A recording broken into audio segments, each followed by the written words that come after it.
Très heureux de vous retrouver sur New World Info. Merci de nous rester fidèles. Je vous retrouve pour le 3e numéro de Regard Croisé de cette semaine. Encore 4 sujets à aborder avec nos invités. Nous parlerons d'abord de la France. Plus de 400 000 manifestants attendus dans les rues à l'appel des syndicats. Notre deuxième sujet concerne le Mali, le Burkina et le Niger. L'AES, 2 ans après, nous en parlerons avec nos invités. Troisième sujet, nous prendrons la direction du Cameroun. Tirona désigné candidat de l'opposition.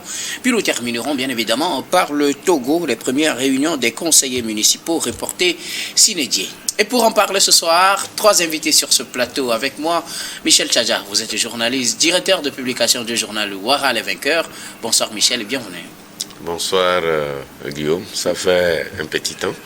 C'est avec plaisir qu'on te retrouve sur le plateau. Oui. Et bonsoir au pasteur et bonsoir à mon homonyme Michel. Bonsoir à Niwoti. Prosper, voilà. Prosper Leblanc, c'est ça.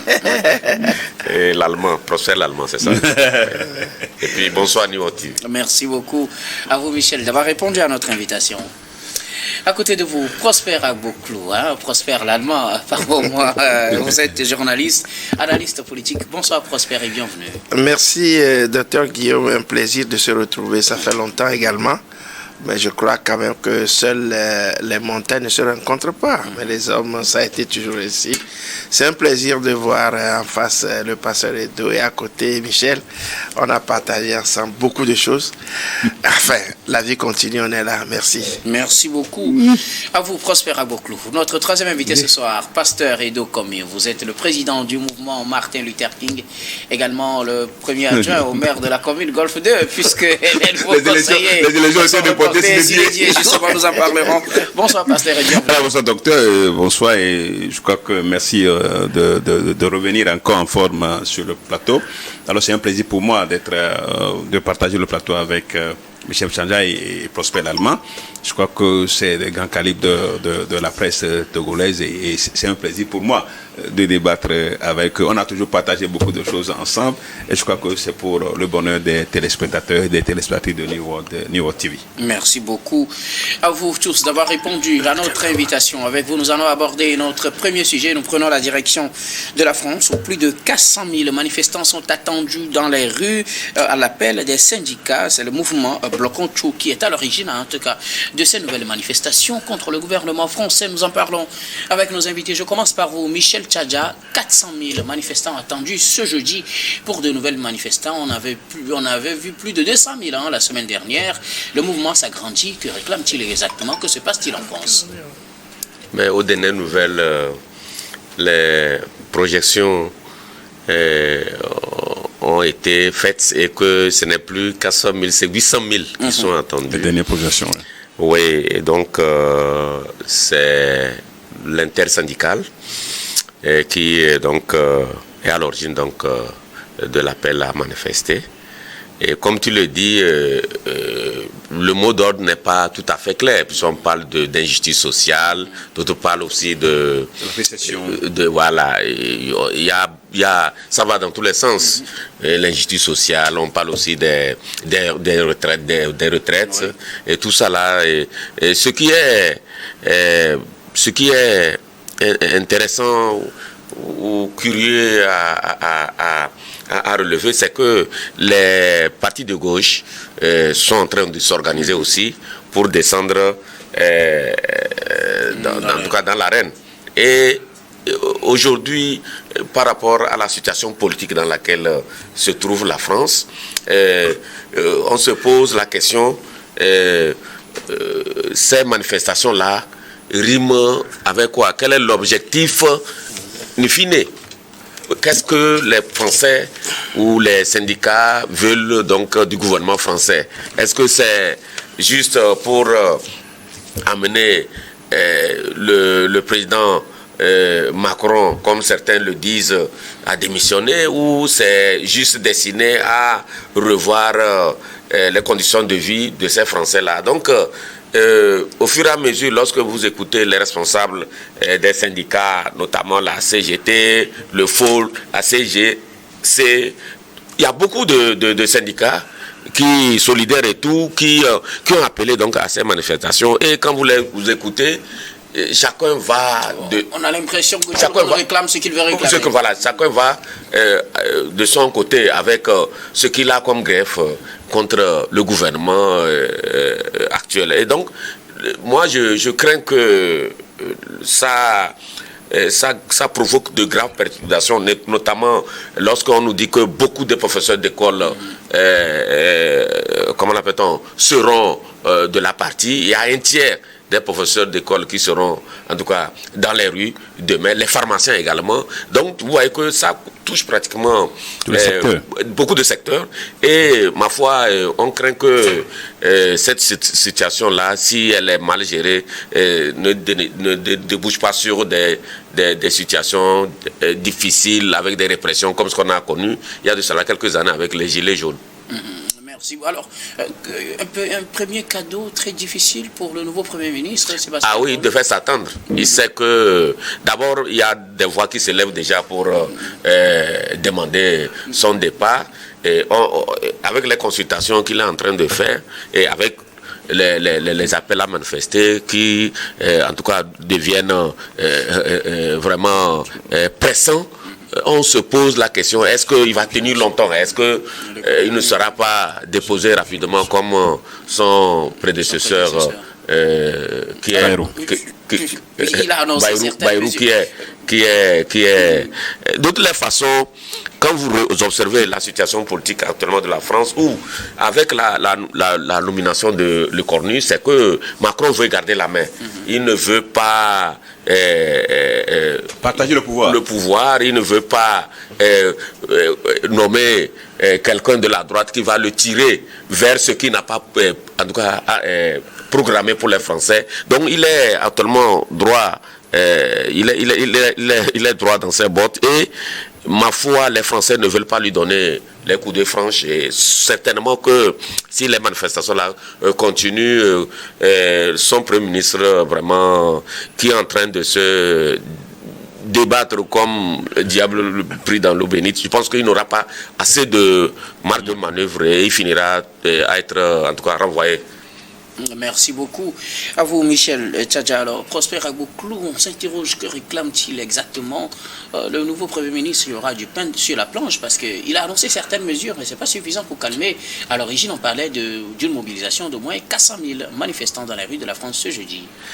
Oui, comme Michel vient de l'affirmer, les derniers sondages portent jusqu'à 800 000. Oui, voilà, donc ce qui veut dire que le malaise est très profond en France. Vous savez, moi je m'y attendais depuis, parce que ce malaise, ils ont parlé de la mise en place d'un plan budgétaire du gouvernement qui ne convient pas aux syndicats et aux populations. Moi, je m'attendais depuis parce que quand vous voyez à peu près les frasques d'Emmanuel Macron qui, depuis qu'il a gagné les élections, n'arrive pas à former un gouvernement. C'est la énième fois déjà qu'il a nommé un Premier ministre et qui ne convient pas, et les critiques qui sortent donc des partis d'opposition confirment que Macron n'a pas la même mise, qu'il ne sait pas diriger un pays et qu'il a plutôt, je dirais, commis tellement des bévues, de graves, je dirais, qu'on appelle erreurs, qui aujourd'hui pèsent. Vous savez, entre-temps, vous allez voir que au lieu de s'occuper des affaires de la France, Macron s'occupe de Poutine, qu'il a montré, qu'il brandit comme la menace pour la France, pour tromper, pour cacher, un tant soit peu, c'est son incompétence. Et aujourd'hui, tout ça s'écrase à ses yeux. On pensait, il a fait croire aux Français que c'est la guerre entre la Russie, quand Poutine attaque, qu'on appelle l'Ukraine, c'est ça qui pose le problème. Il s'intéresse plutôt aux affaires extérieures au lieu de s'occuper de la France. Voilà, tout s'éclate maintenant devant lui. Moi, je ne pense quand même pas que les Français vont lui pardonner. Parce que depuis longtemps, les voix se levaient pour qu'il démissionne. Maintenant, il passe vers la dictature. Ce sont eux qui parlent de dictateurs en Afrique, alors qu'eux-mêmes sont des dictateurs. C'est ça le problème. Depuis que ça ne va pas, depuis que Macron, il a nommé François Bayrou, et qu'il y a eu des contestations à l'Assemblée nationale un peu partout, où Bayrou n'arrivait pas à coordonner une action l'action gouvernementale, Macron, s'il était vraiment digne de lui d'être président d'un pays comme la France, devrait normalement lui-même prendre la tangente depuis démissionner. Mais il s'accroche au pouvoir. Donc, comme Michel vient de dire, je pense que ces manifestations-là, il y avait eu des gilets bleus, gilets jaunes plutôt, qu'on a tabassé, on a tué même des gens dedans. Aujourd'hui, on s'attend encore à cette déferlante si on ne sait pas faire Macron. Gilets jaunes bis. Je pense parce que les gens sont déterminés.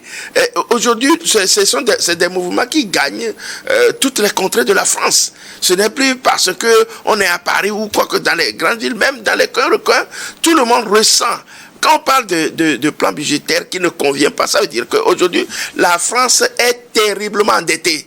On n'arrive plus à acheter le gaz, on a refusé, je ne pas arrive, on a refusé d'acheter le gaz et les éléments de première nécessité auprès de la Russie qui était moins cher. On est en guerre. On se dit maintenant, oui, on va acheter chez les États-Unis avec les USA qui en font plein la poche et qui appauvrissent l'Europe aujourd'hui. Je crois quand même que ce sont ces effets-là.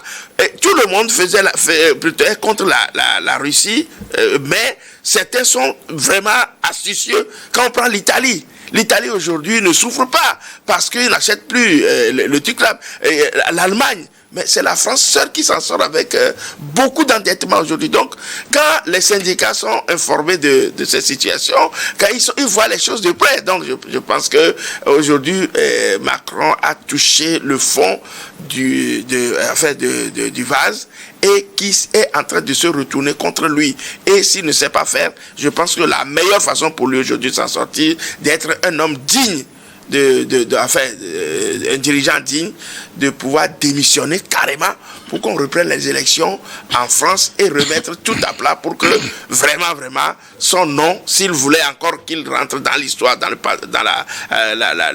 la grande liste des dirigeants français. Ben, c'est vrai que tous n'ont pas un carnet de visite assez blanc, mais je crois que pour lui c'est encore vraiment terrible et qu'il est en train de ternir l'image totale de la France. Merci beaucoup à vous, Prosper Agoclou. Pasteur Edo, que se passe-t-il en France? Au moins 400 000 personnes attendues, au minimum, puisque déjà une semaine d'avance, c'est au moins 200 000 qu'ils ont pu mobiliser, mais le mouvement prend de l'ampleur.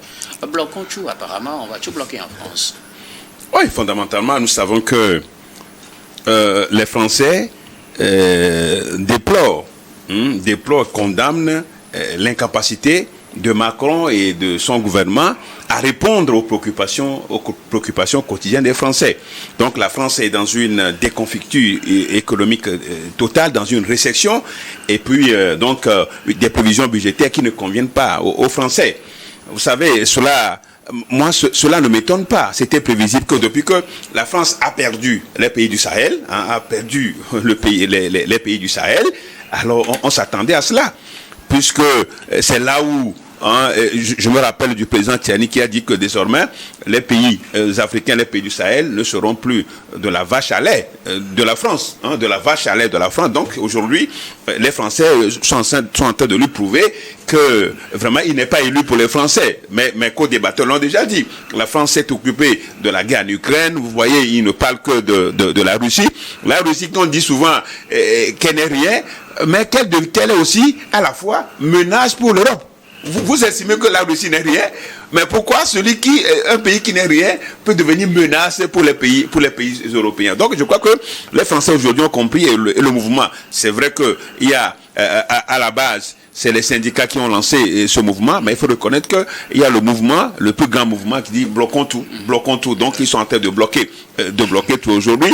Et je dis, mais pourquoi les Français font ça? La question que je me pose, pourquoi les Français font ça? Mais Macron est démocratiquement élu. C'est tant tel que la démocratie.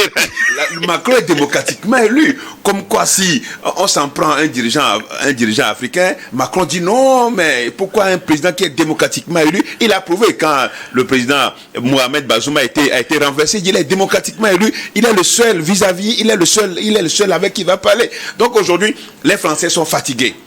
Le pays est endetté et aujourd'hui les Français n'en peuvent plus. Et ils sont en train de réclamer la tête de Macron. Vous vous rappelez, surtout avec cette motion de défiance qui a été votée contre le Premier ministre Bayrou. Donc, qui était obligé de démissionner. Et du coup, le connu qui est nommé. Mais ça aussi, ça ne répond pas. Et l'histoire prouve que c'est le gouverneur, le dirigeant qui a beaucoup changé, qui a changé de Premier ministre. Ce qui veut dire que le malaise est profond, la plaie est béante.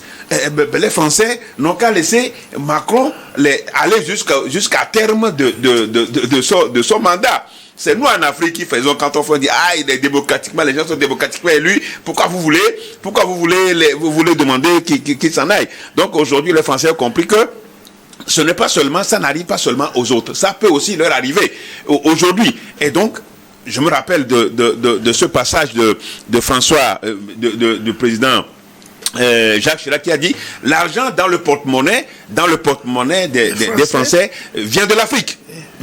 C'est comme ça il a dit. Donc aujourd'hui, on est conscient que la France, étant en train de perdre l'Afrique, ne peut que se retrouver dans cette situation où les conditions de vie sont difficiles aujourd'hui pour les Français. C'est vrai, on ne peut pas comparer ça à nous, les Africains. Quand on dit les conditions de vie sont difficiles aux Français, on ne peut pas comparer à nos Africains. Mais ce que nous on dit, c'est que nous sommes déjà dedans. On est habitué à cela. Aujourd'hui, les Français doivent s'adapter à la nouvelle méthode. Je crois que ce mouvement-là risque d'emporter non seulement le gouvernement de l'économie, mais de Macron lui-même, parce que les gens demandent sa démission, exigent même sa démission. Donc ça va paralyser tout est déjà paralysé. Il y a eu des arrestations. Et je crois le jeudi, avec ce mouvement dont les estimations ont encore évolué jusqu'à 800 000 personnes, je crois que la France sera totalement paralysée. Et fondamentalement, Macron sera en train de penser autrement. Alors il va désormais comprendre qu'il est élu pour les Français. Il n'a qu'à s'occuper des Français et non s'occuper du Sahel, s'occuper de l'Afrique. Ce n'est pas ça. Il n'a pas été élu par... La politique extérieure fait partie. Mais la politique extérieure. Mais vous savez, quand vous prenez... de l'ingérence. Hein? Oui, c'est l'ingérence. Mais vous prenez par exemple Donald Trump. Donald Trump est plus américain. Il s'occupe des problèmes. C'est vrai quand même que la politique extérieure. Mais il s'occupe plus il dit « Make America Great ». Il veut que l'Amérique soit grande. Et donc c'est en répondant aux besoins des Américains, en répondant aux besoins des Français. Donc aujourd'hui, Macron est incapable. Macron va demander, et à l'école, les Français sont à l'école aujourd'hui de l'Afrique en manifestant contre Macron. Je crois quand même que ce que je dirais pour terminer, c'est le retour à l'envoyeur. Merci beaucoup à vous tous pour vos contributions. Nous allons marquer la première pause, puis on reviendra tout à l'heure pour la suite de cette émission.